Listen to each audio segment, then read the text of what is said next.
In this lesson, we're looking at adding fractions and mixed numbers. Now, our first kind of fraction and mixed number that we're going to have are going to have same denominators.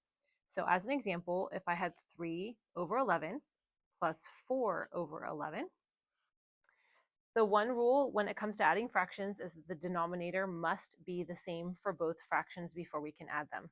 These ones have the same, so we can go ahead and just add the numerators. 3 plus 4 is 7. The denominator is going to be the same as these two fractions. It's just going to stay 11. Because remember, the top of our fraction tells us how many pieces we have, and the bottom of our fraction tells us how many pieces each whole is divided into. Okay, so we have 7 over 11. Now, every time we get an answer, we always want to look and make sure that it's reduced to lowest terms and simplified. So we check if they have any factors in common or if we can make a mixed number. And in this case, 7 and 11 are both prime. So our answer is just going to stay as it is. Now, our mixed number example, 5 and 2 9ths plus 2 and 1/9.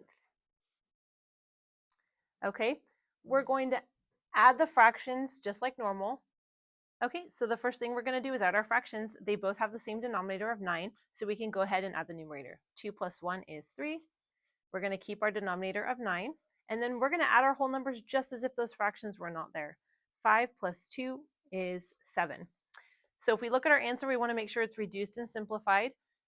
3 over 9 can be reduced because they have a common factor of 3. So over here, let's reduce our fraction. So 3 over 9 divided by 3.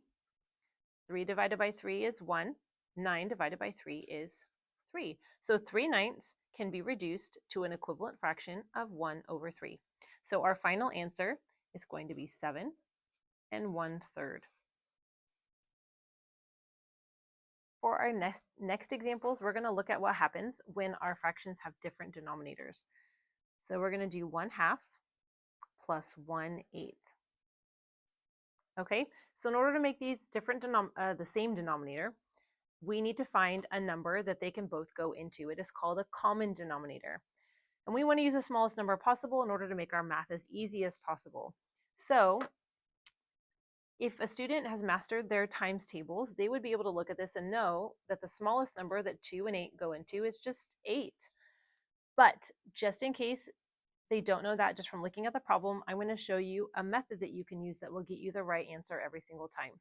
Okay, so we're going to start by writing the multiples of our denominator. So 2, 4, 6, and 8. And there we go, we have 8. Over here, we also have 8. So there's no need to change this fraction. It already has 8 as a denominator. Okay, so right above the 8, we're going to write 1, 2, 3, 4. Because 2 times 4 equals 8. Okay, and over here, we're going to write our equivalent fractions with 8 as the denominator. Okay, when we make an equivalent fraction, whatever we multiply the bottom by, we also have to multiply the top. So 1 times 4 is 4. This one we did not have to do anything to, so we're just going to write 1 over 8 over here. And then we're going to add. Our denominators are now the same, so we only have to add the numerator. 4 plus 1 is 5. As usual, we want to always check our answer to make sure it's reduced to lowest terms and simplified. In this case, 5 and 8 don't have any common factors, and it's not an improper fraction. So this is our final answer. Our next example, we're going to use a mixed number. So we have 4 and 1/3 and 10 and 1/7. First, we're going to deal with the fractions. We need them to have the same denominator. So again, if we know our times tables, we can look at this and go, well, 3 and 7, the smallest number they both go into is going to be 21. But if we don't know that, let's use the method we used before because it will give us the right answer every single time. So let's start by writing the multiples of each of our denominators. So 3, 6, 9, 12, 15, 18, 21, 24. Now I usually go a few. If I don't know where it is, you just write out a few, and if you need to write out more, you can later. But I think we'll stop there. And 7, 14, 21. Oh wait, look, we've got 21 in both lists. So this is the smallest number that both 3 and 7 go into. So I can stop there. Okay, I'm going to write my equal sign My line in my denominator is going to be 21, because that's the number we just found, equals over 21. Okay, and now we have to find what the new numerator is so that the fractions are equivalent to each other. So let's count. 1, 2, 3, 4, 5, 6, 7. So this is times 7. 1 times 7 is 7. Okay, 1, 2, 3, this is times 3. 7 times 3 is 21. So let's multiply the top. 1 times 3 is 3. Okay, now when we're counting across, we always want to count this first number as 1. We don't start counting here, because this is essentially 3 times 1, this is 3 times 2, 3 times 3. So it is really important to start counting with that number, otherwise our multiplier here will be wrong. Okay, now that our fraction has the same denominator of 21, we can go ahead and add the numerator. 7 plus 3 is 10. Our denominator is going to stay 21. Now what I forgot to do was leave some space for me to write my whole numbers, because this is still part of my problem. So 4 and 10. I'm going to squeeze a 4 right here, and I'm going to squeeze a 10 right there. Okay, so just like if the fraction was not there, we're going to go ahead and add our whole numbers. 4 plus 10 is 14. So here's my answer, but I always want to check, is it reduced to lowest terms? Is it simplified? So 10 over 21 is a proper fraction, so it is simplified, but let's check it's been reduced. Does 10 and 21 have any common factors? No, it doesn't, because this is 2 times 5, and that's 3 times 7, so this cannot be reduced any further. So 14 and 10/21 is my answer. Okay, for our last example, we're going to look at what we do when we have 3 fractions that we have to add together, and the denominators are all different. So the rules are still the same. The denominators have to be the same before we can add these fractions together. So we need to find the smallest number that 8 and 6 and 12 all go into. Again, if I know my multiplication facts, I would be able to look at this and know that 24 is going to be the smallest number.